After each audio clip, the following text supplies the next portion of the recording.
কিয়ামতের 10টি বড় আলামতের মধ্যে একটি হচ্ছে ইয়াজুজ মাজুজ সম্প্রদায় বের হয়ে আসা।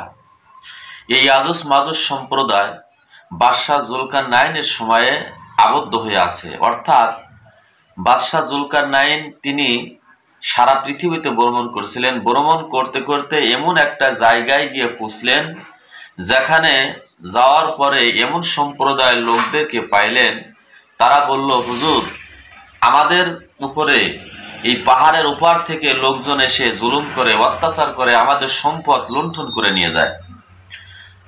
আপনি যদি আমাদের এবং তাদের মাঝে এই মাঝখানে একটা প্রাচীর নির্মাণ করে দেন, অর্থাৎ তারা যদি আমাদের উপর জুলুম না করতে পারে, জুলুম করতে না পারে, সেই ব্যবস্থা করে দেন, তাহলে আমরা কর ধার্য দেব, অর্থাৎ আপনাকে উপটোকন দেব। বাদশাহ জুলকারনাইন বললেন, আল্লাহ তাআলা আমাকে এমন নিয়ামত দিয়েছে, আমার কোনো বিনিময় দরকার নাই।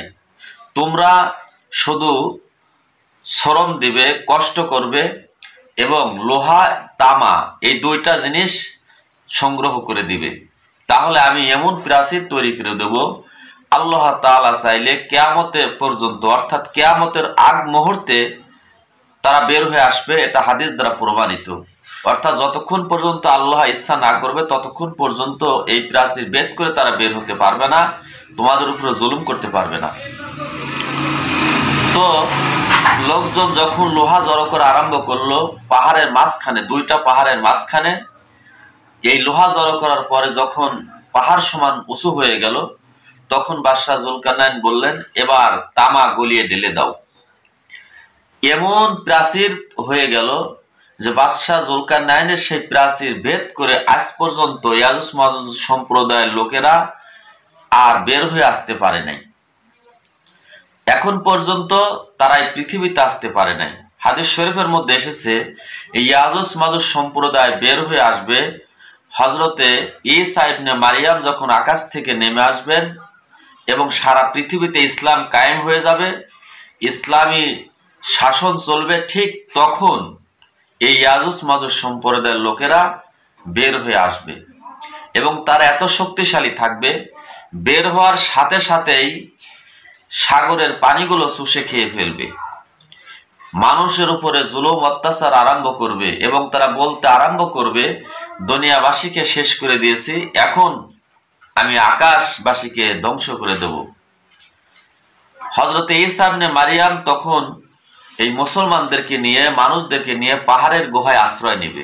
তারা এত দুর্ধর্ষ জাতি, আল্লাহর কাছে দোয়া করবে, আল্লাহ এই সম্প্রদায়ের অত্যাচার থেকে আমাদের হেফাজত করুন।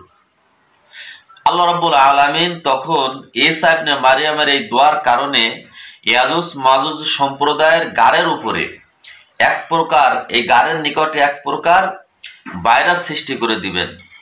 সহিহ হাদিসের মধ্যে এসেছে, এই ভাইরাসের কারণে এই কোটি কোটি ইয়াজুজ মাজুজ সম্প্রদায়ের লোকেরা মুহূর্তের মধ্যে মারা যাবে, দুর্গন্ধ ছড়িয়ে পড়বে। আল্লাহ তাআলা আকাশ থেকে বড় বড় পাখি প্রেরণ করবেন, যেই পাখিগুলো এই লাশকে উঠায়ে পৃথিবীর বাইরে কোথাও নিয়ে যাবে। তো ইয়াজুজ মাজুজ সম্প্রদায় তারা কোথায় আছে? পৃথিবী এত উন্নত হয়েছে, প্লেন আবিষ্কার করেছে, তারপরেও ইয়াজুজ মাজুজ সম্প্রদায় কোথায় আছে আবিষ্কার করা একেবারে ক্লিয়ার ভাবে বলতে কেন পারে না? ইদানিং কালে রাশিয়ার একদল গবেষক তারা খুঁজতে খুঁজতে দুইটা পাহাড় পেয়েছে, যেই দুইটা পাহাড়ের মাঝখানে বরফ দিয়ে ঢাকা আছে, অর্থাৎ এত বড় পাহাড় সমান বরফ হয়ে আছে। সেই বরফ তারা আধুনিক অস্ত্র দ্বারা বরফ সরানোর পরে দেখতে পেলেন এবং যন্ত্র দ্বারা পরীক্ষা করে দেখলেন তার নিচে তামা এবং লোহা গলানো প্রাচীর। বিজ্ঞানীরা ধারণা করে ফেলছে যে এটাই হয়তো সেই ইয়াজুজ মাজুজ সম্প্রদায়ের প্রাচীর হবে। অর্থাৎ ইয়াজুজ মাজুজ সম্প্রদায়তে বের হতে না পারে যেই প্রাচীর তৈরি করেছিলেন বাদশাহ জুলকারনাইন, এটাই হবে সেই প্রাচীর।